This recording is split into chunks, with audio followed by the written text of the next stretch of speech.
Hi, I'm Rick. I'm a live looping artist based in the Bay Area in California, and I recently did a pretty major overhaul to a smaller, portable version of my primary loop rig using an RC-600 and a couple of additional foot switches.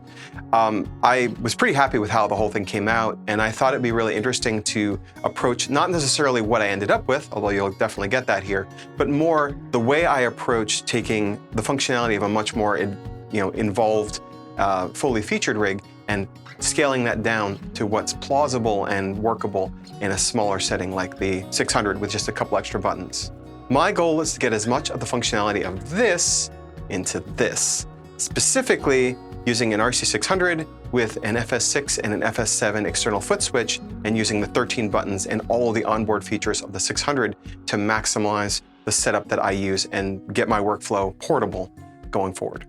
Note that while I'll touch on some of the basic functions and features of the RC-600 in a way that hopefully beginners will get something out of, this video will really be aimed at people who have experience looping, ideally with the RC-600 or a similar device, something with a bit of configuration and options, where you're trying to build a workflow for a particular kind of performance. My background prior to doing music was in software development and in particular in user interface design and development. So I'm trying to apply those principles to optimizing a setup for a specific set of goals.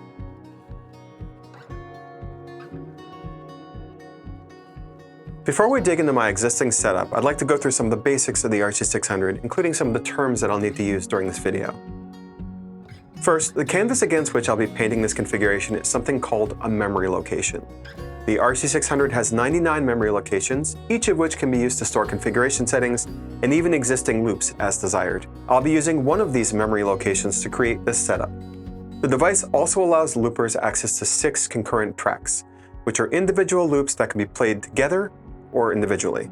The 600 lets you choose how those tracks interact, how long they are, how they synchronize with one another, and so forth.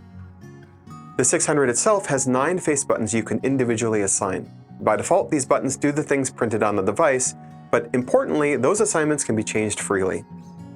And finally, the RC-600 has 3 runtime modes, which you can switch between using any foot switch that's set up to do that. By switching modes, you're in essence turning your 9 onboard buttons into 27 buttons.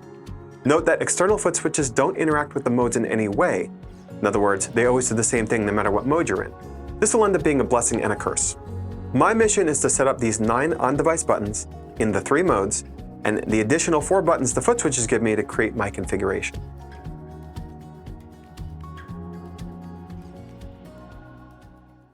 So I want to start with what my main setup does right now and give a little bit of a tour of what functionality it provides me. As pictured here, you see what I nicknamed the nonsense. This is my primary pedal board, which I use to bring to most of my gigs and gives me the functionality that I'm most used to and accustomed to.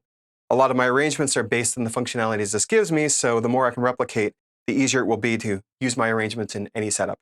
I'm also going to be starting with the RC-600 and going out and kind of breezing through, not every setting, but mostly the more interesting functional ones.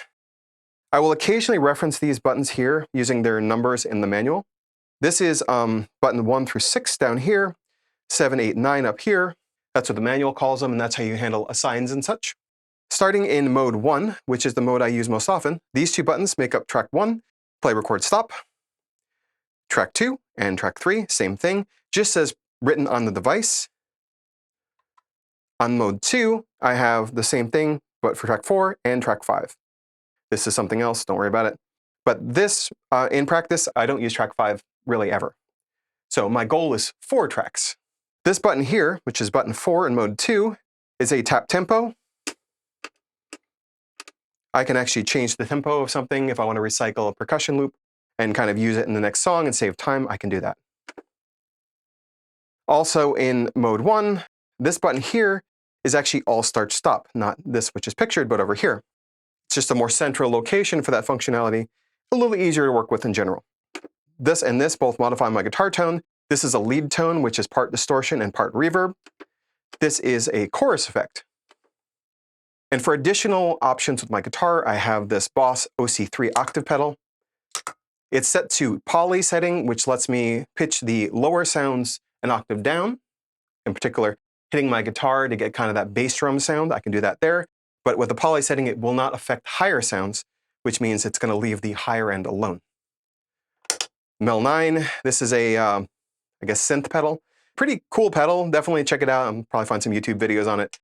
It's fun to play with. Mostly I use it for kind of alternate sounds if I want to mix things up. I use it for harmonica sometimes, I use it for strings, saxophone, etc. Then I have this digital delay DD8, another Boss pedal, that I use for an alternate lead tone and also just kind of thicken out my sound sometimes. And then over here in the corner, you have my chromatic tuner, which is pretty handy. I want to make sure that's there and accessible, but I'm never going to hit this by accident, and that's pretty important to me. And finally, I also have a couple other pedals connected to the RC-600, specifically this FS7 here, which has the bottom button here, B, changes the mode. I didn't have a mode on the RC-600, so I'd have to use an external foot switch to do it. If I tap it, it goes from 1 to 2. If I hold it, it goes to 3. And then this A here is a start tracks 1 and 2, which is useful on several songs and arrangements, and is something I'm going to be trying to replicate with my new setup. Over here on the right, you also have an expression pedal, the Roland EV5. This is just volume control for my guitar. And then finally, last but not least, I have a little bit of vocal stuff going on over here. A TC Helicon Voice Live Play, maybe my favorite pedal of all. This one lets me do harmonies and such, and it actually goes into this AB switcher. When it's blue, that means it's going directly to the board. If I want to record my vocals, I need to get it to the orange state. And with that, you kind of have a basic idea of all the things I'm trying to replicate, or as much as possible, when I'm setting up my new, smaller setup. So in order to replicate that setup, I have this RC-600, the secondary one. I also have an FS6, and I recently got an FS7, which brings the number of buttons on the device to 13. Note that both this RC-600 and the other one on my main board have access to the same configuration. I'm actually replicating the configuration on this and the other one, making them the same, but using different preset memories to do the configuration. So in theory, if something were to happen to one of these, I could actually use one device in either location if needed. So I can't replicate everything. I don't have any of the dedicated pedals that I do in the other setup. I don't have the expression pedal. I do get the FS6 to make up for some of that. I don't have the AB switcher, and I don't have even a tuning pedal. So with that in mind, I have to make do with a lot of what's on the RC-600 in terms of the effects and also visualizing those effects being on. Of note, there are only 9 buttons in the setup that have the nice feature that the 600 has, but these buttons on the device have little light indicators telling you what's going on inside the device. The only other buttons that have any status indicator at all are on the FS6, which you can set to latch mode and it will tell you if they're latched on or not. So I'm dealing with a lot less visualization than I have in the full setup where everything is dedicated and has its own buttons and its own pedals. The other limitations based on the RC-600 itself are that you can only have 16 assigns in a memory. I'm going to end up using almost all of those. And the effects you can only have 4 active input effects at once. That's whether you're doing inputs to microphones or instruments or both. You're allowed to have more overall effects defined, but only 4 on at a time. If you want to get to more than 4 effects per memory, you have to use different input effect banks, and there are 4 of those. So that's the limitations I'm working within. I'm not doing anything with track effects, so that's the ones I care about. So let's figure out how I get this to a functional miniature version of my other setup. So with all of those constraints in mind, I came up with the following 4 high-level goals for this configuration, things that I needed it to be able to do. The first goal is having access to 4 tracks. Prior to this revamp, there were songs I just couldn't play on the smaller configuration because I was 1 track short. Second thing is I want a dedicated track 1 and 2 play record button. Again, this is something that I use in several songs, and while I can work around it some of the time, it kind of messes with my muscle memory to have a version where I have it and a version where I don't. I also need a minimum set of input effects, specifically bass, delay, lead, and a volume boost of some kind. This lays behind chorus and synth, but I think having access to 2 different kinds of lead is a good place to end up with, where I can do a pretty high quality version of any song that I do. And finally, I want/need the ability to loop my vocal mic. This one's huge because even if I don't have the octave effect I can still record hand percussion for some variety or do some backup vocals, and I do that on several key songs. So that's the high-level goals for this configuration. In addition to the functionality that I must have as a high level, I have these kind of practical goals as a secondary consideration in mind. First of all, I want to consider the muscle memory for using this setup. I want this to be as easy as possible when I'm coming from my other setup. So if I do an arrangement for a new song on one, I more or less have it for both. That's a pretty big one if I can. Secondly, I want visual indicators of every state. Prior to this revamp, I was unable to tell if the volume was on, for instance, or amplified, I should say, and that was really hard to work around. I'd have to really remember, and there was a lot of headspace just remembering what was going on. So if I can glance and know what state the thing is in, that's huge. So for all of the 4 effects that I talked about, I want to know if they're on or not, and including the ability to know whether the microphone's being recorded or not. I also want mode 1 and 2 to be very similar. Those are going to be the ones I'm going to toggle between the most frequently from past experience, and the more that's the same, the easier it's going to be to do songs where I am going to have to flip between modes, which is a problem I don't have to navigate as much on my other setup. And finally, I want to be able to output pre-mixed guitar and vocals. If I'm putting my mic through this, then I have the ability to mix my microphone through this, and I would prefer to have one signal coming out of the RC-600 that sounds good the way I want it to sound without any kind of fiddling. I can just say to the sound guy, just put it all straight 12 at 12 o'clock, and it will sound good.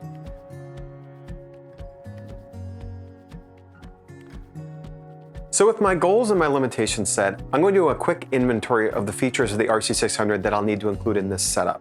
In order of the goals that I said, these are: first, I need to have some form of track 1 through 4 play, record, and stop.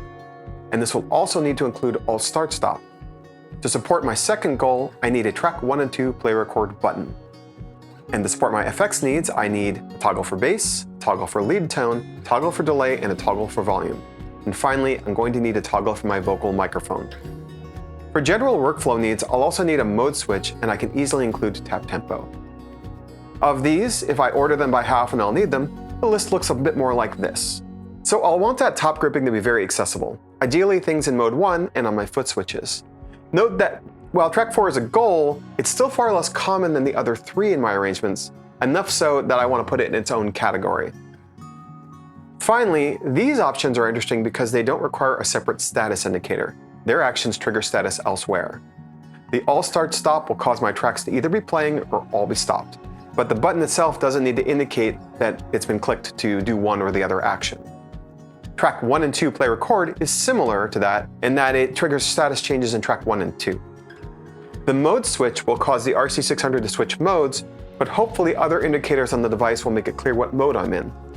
And finally, tap tempo will cause the pulse to change on the RC-600, and while some of the built-in macros that include it will indicate the tempo based on its flashing, that's just a little extra and not critical.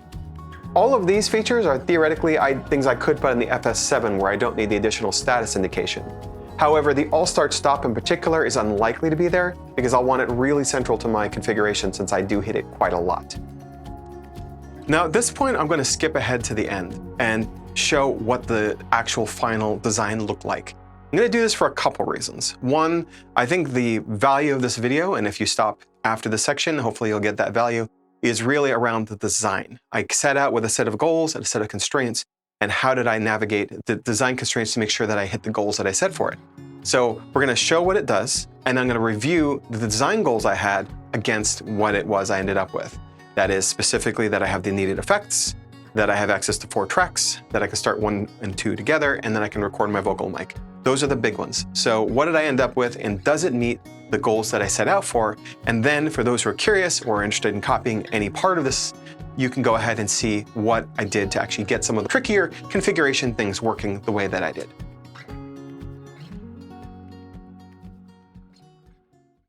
So here I have the full setup here. Basically what you would have expected. I have the pedals that I talked about here. I'm going to talk about it from the perspective of what's connected to what, basically my signal chain, and then like how it functions, and we're going to measure it against the goals. So first we have the FS7 and the FS6 as predicted, connected to the RC-600. The FS7 lives on the left because that's how the cables work out. It's actually plugged into the same power source. And the FS6 is over here on the right, and they each plug into the control that matches the side that they live on. So that's a little easier to keep track of when I'm setting up in terms of which one goes where, since the signs are going to be different. I have the microphone connected to microphone 1 and 2 via the splitter. And that is currently run from the microphone to this TC Helicon Play Acoustic, which I'm using for vocal effects, harmonies, etc. This is optional. This then goes to the RC-600. I'm going to take this off here because this doesn't really matter for the remainder of this demo, but it is in the chain at the moment and completely optional. I could run without it. This is my preference. Then the guitar goes into instrument 1 over here, and the main output comes here, basically the microphone and the guitar, and goes out either to my mixer or to, most commonly, an amp, since I'm usually playing this in kind of smaller settings where I just run out with an amp, plug this in and go. So that's all the connections, and then we're going to talk about the functionality, again, starting with the RC-600 itself. Now, I've preloaded this with 3 empty loops, just so you can kind of see which loops start where, make it easier to visualize, hopefully. And I've got this in mode 1 at the moment. And in mode 1 and in mode 2, the bottom 6 buttons are dedicated to track 1, play, record, and stop, track 2, and track 3 in both modes 1 and 2. Also, if I want to get to track 4, I put this into mode 3, and this becomes track 4, play, record, and track 4, stop. These first 3 buttons are actually track 1, play, stop, track 2, play, stop, track 3, play, stop. We'll get to why that is later on. Button 7 is all start stop. This happens in all 3 modes. This is mode 3, mode 1, and mode 2. And then you've got button 8 here, which is different depending on the mode. In mode 1, which is the mode this primarily lives in when I'm playing a song, it goes from purple to red, and it indicates, as you see here in the effects, hopefully you can read that, that it turns on a distortion and a reverb effect. This is my lead tone. When I'm in mode 2, this goes to a button that is green that turns to amber, which is my bass, which changes the input bank to something that's got transpose and preamp on to get a bass tone effect. Turn it off and it goes to another input bank. There are 4 input banks, so this goes from A, B, C, D. Talk about that in the how to configure this later, but that's basically how that functions. So I can kind of see whether it's on based on this display. In mode 3, this is, again, a distortion effect, distortion and reverb, my lead tone. Then button 9 is how I record my vocals. If I want to record from my microphone, by default it's off. The button and light is off and the vocals will not be recorded. If I want to record vocals, I turn this on. This is true in all 3 modes as well. The light turns red and the vocals are, whatever's going to my microphone is being recorded. The only other button on this that is different per mode is actually this button 6. In mode 3, I've got this set, since I've got 1, 2, 3 tracks plus 2 here, there's a leftover one, and this becomes a instrument mute. So if I want to mute my microphone here, sorry, my guitar here, I turn this from cyan to white. This means the guitar is muted. So if I want to plug in, I can go to mode 3, turn this off, plug in, turn it back on. Mode 1, it's just track 3 stop. Mode 2, which is again one I'm in less commonly, so I won't hit it by accident. This is how I can do tap tempo. So I can go to mode 2 and tap, tap, tap, and then come back out of mode 2 and it's going to be set to a new tempo. Finally, with the FS6 and the FS7, the only other inputs going into the RC-600, you have, as written on this one here is delay, which is achieved by turning on the delay, which is input effect C. It also set to latch, so when this light is on, that's on. When I turn it off, that light goes off and that effect goes off. This is volume boost. If I hit it, you won't really see anything happen here because it's not mapped to an effect, but if I go over here to the mixer, in the instrument 1 here, if I turn this on, it latches on, and that's at 150. Turn it off, back down to 80. FS7 here is actually configured exactly the same as the other setup. So I change modes with this bottom one, the button B. And if I go to tap it once, actually exit out of this. If I tap it once, you'll see I'm in now mode 2, mode 1, back and forth. To hold it in to go to mode 3. And then finally, this last button here, just like it is on my other setup, is starting tracks 1 and 2, in this case it'll be here and here, at the same time. So play record track 1 and track 2. When I hit this on, they both start. If there's something on 3, it does not start. If I go over to mode 1, you can see it show differently, but it will function the same way. Tracks 1 and 2 start. Kind of an interesting quirk of this is if I say delete track 2 right now, and I hit this button, it will actually play track 1 and record track 2. So if I want to kick in drums, say, and record a verse piece, I can use this that way as well. So nice little trick. I do use this on several arrangements, and so that's why I wanted that functionality.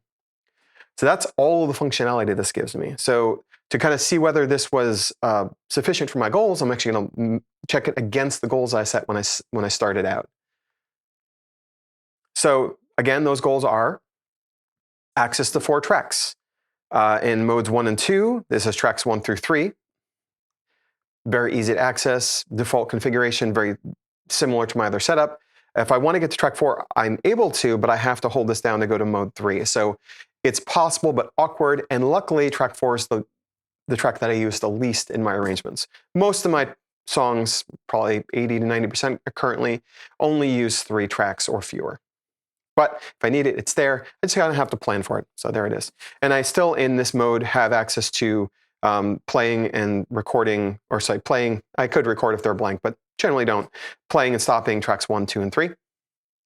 And I have my distortion over here as well. So very handy. I do have to be careful because the mic mute is over here. So if I stop this and hit the wrong thing, I might mute my guitar. So I do have to be careful of that. Second thing, dedicated track 1 and 2 start button. It's right there. Very easy, configured the same way. I've already demoed it. This was just a design goal. I just needed to dedicate a button to it. I already knew how to do it because I had it in the other setup.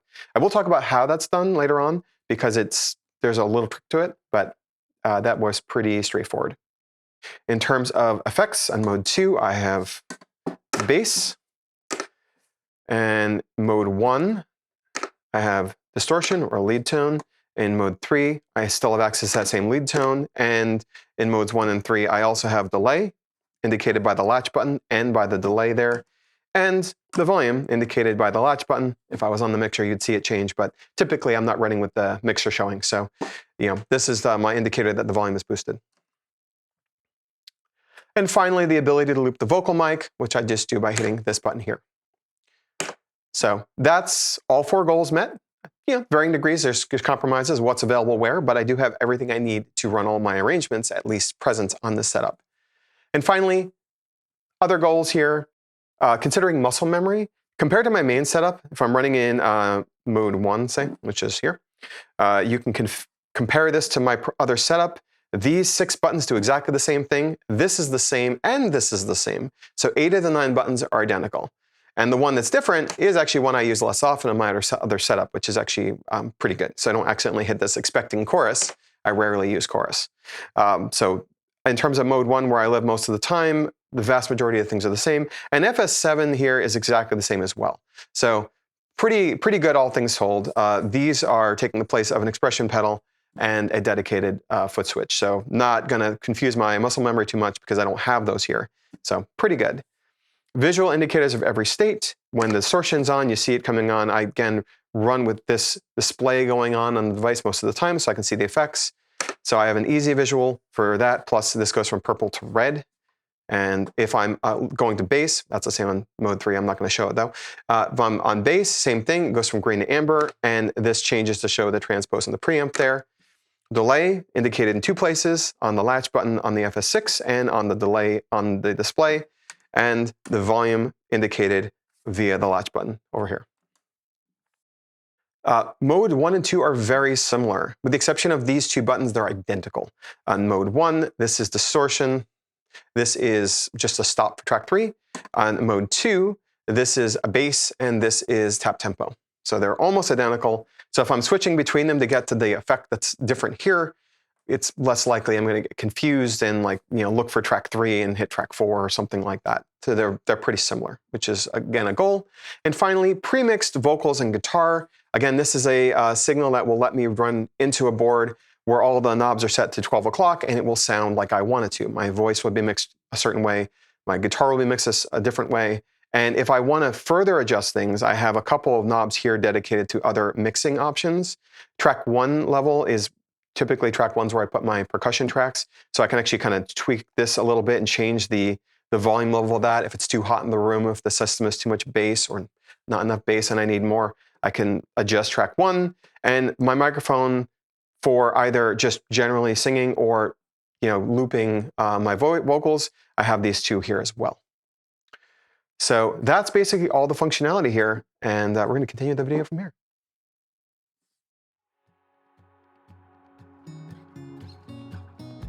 Now for the balance of this video, I'm going to be talking about some of the configuration challenges and tricks that I used to get some of the parts of this configuration working.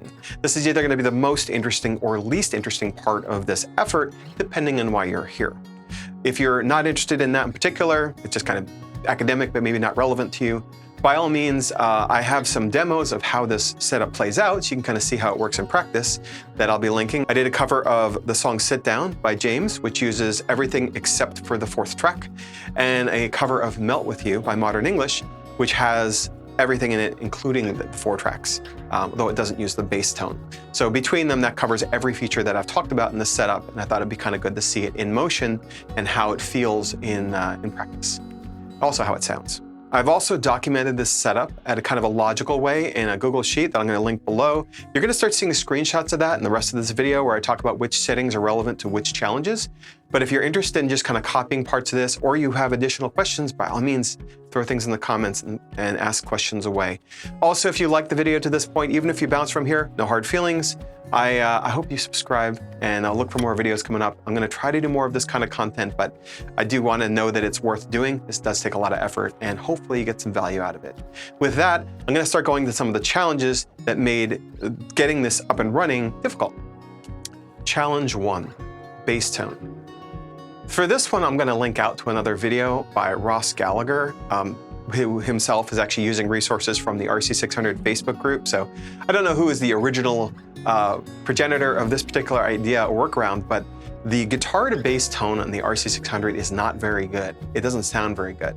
So several people have collectively come up with the idea of using a combination of transpose to put the signal down an octave with a preamp to make the whole thing sound a little bassier but warm. So the important thing for the balance of this video is that means I needed to use 2 effects to get the guitar to bass. That will be relevant later.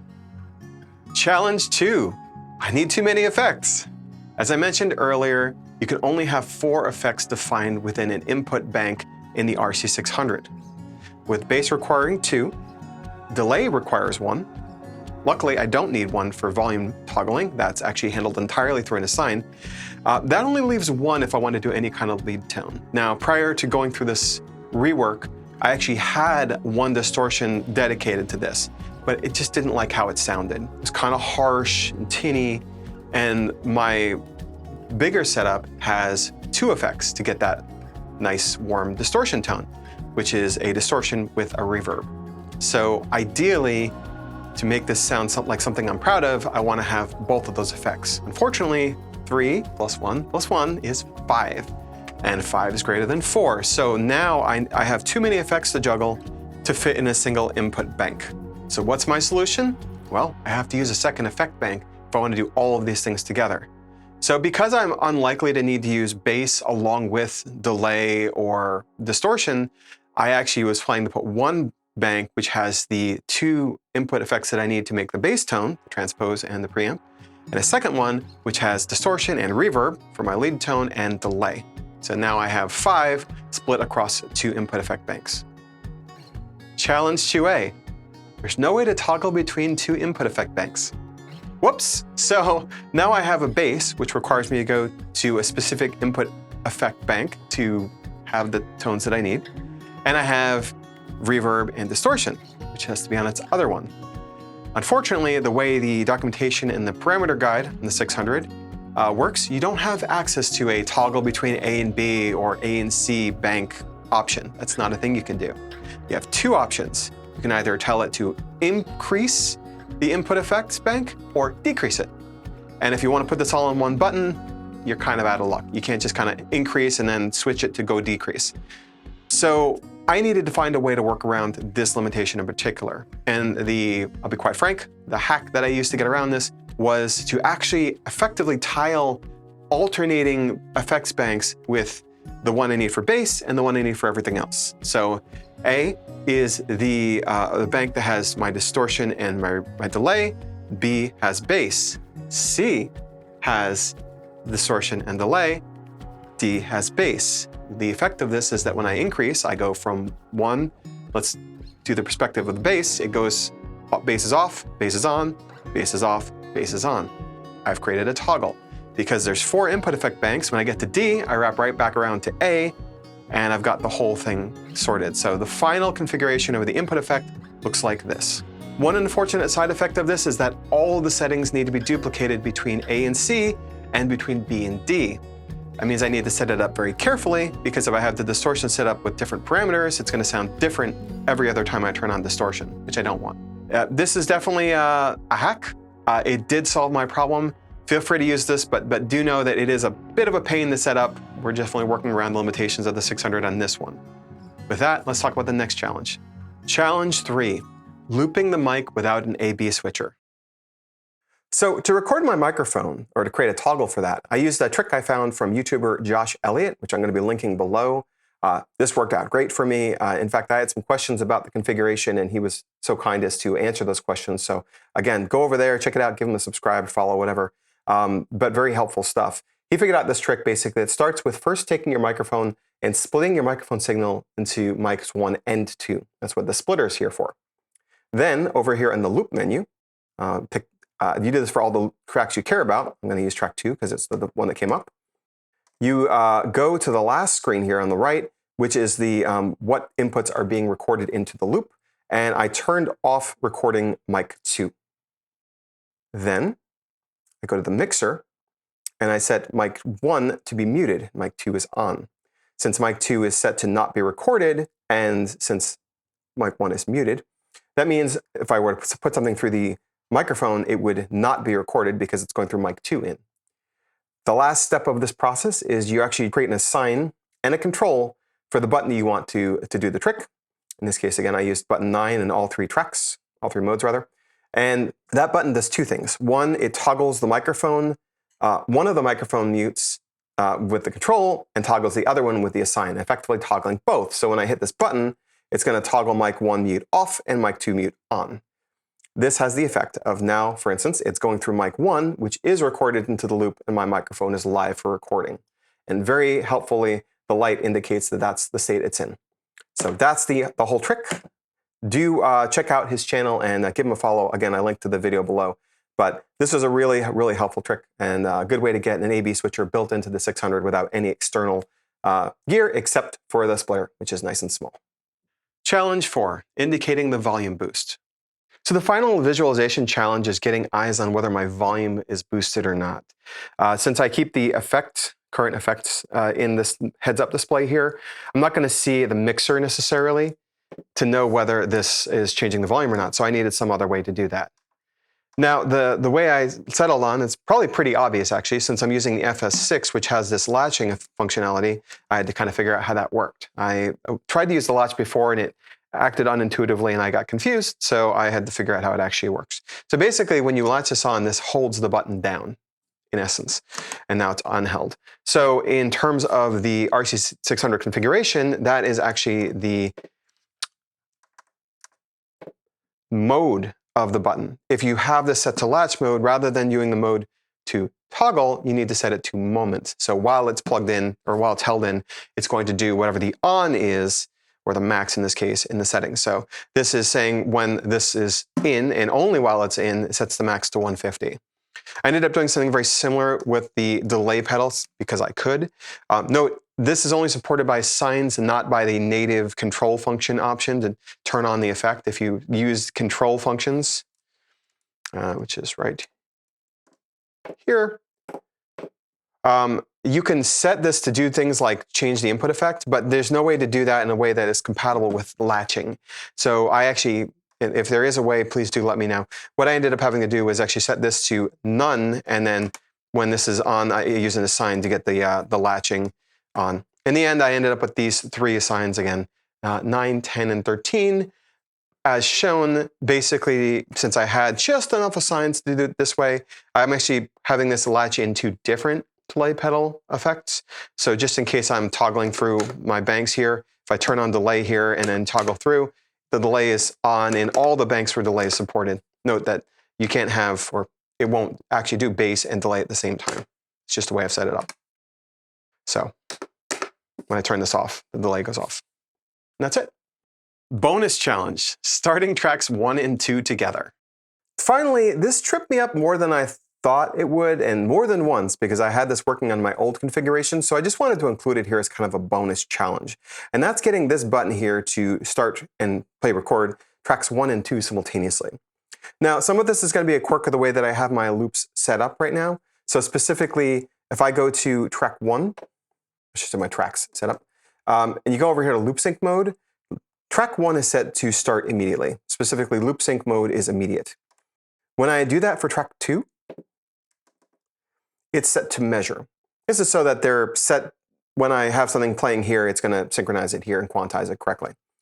Now, this created an interesting challenge and frustration when I tried to start them both simultaneously. Specifically, this one will start whenever I hit play record, no matter what. But this one, this is now track 2 play record, only starts on the next measure based on its loop sync value.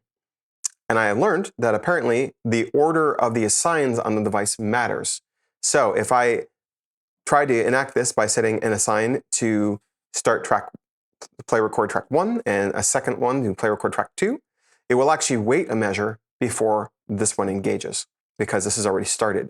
So little thing, it was annoying enough that it's tripped me up again multiple times, figured I'd share it, is that if you have a configuration similar to this, you need to make sure you start them in the opposite direction. And specifically, if you go to the assign, I have these as assign 1 and 2. Assign 1 plays track 2, and then assign 2 starts track 1. This causes this to play record, and apparently runs the assigns in order. And that means when this hits play record, because it's set to immediate, it just does the thing you want it to do. But you do have to make sure these are in the correct order in the assign list on your RC-600. So trip me up, could trip you up. If you're getting stuck on something like this, hopefully that's helpful.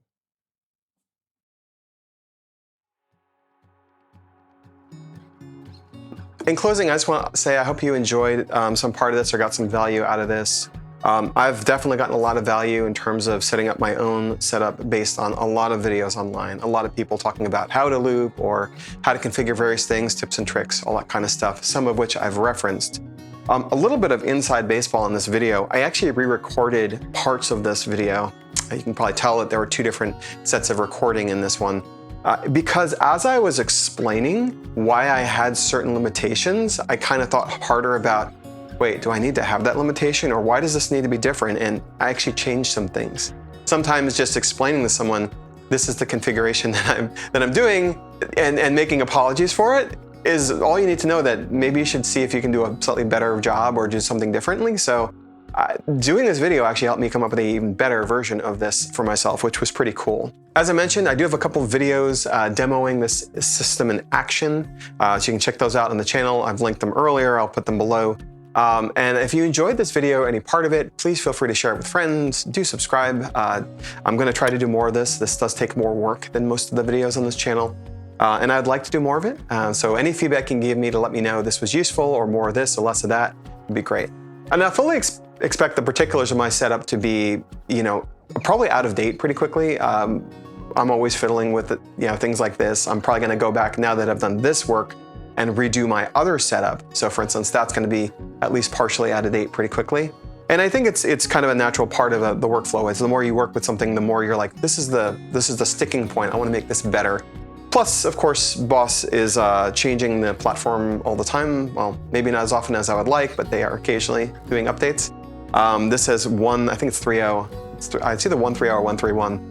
The latest one as of the time of recording. And, it's something where I'm hoping that they do some additional assigns. I particularly would love an assign that lets me increase or decrease the tempo rather than having to tap tempo on my way through it. That's a big miss for me in terms of this setup. But in general, a very flexible piece of kit. It is kind of like, again, not a sponsored video, but I am pretty impressed with the ability to make this specifically fit a workflow.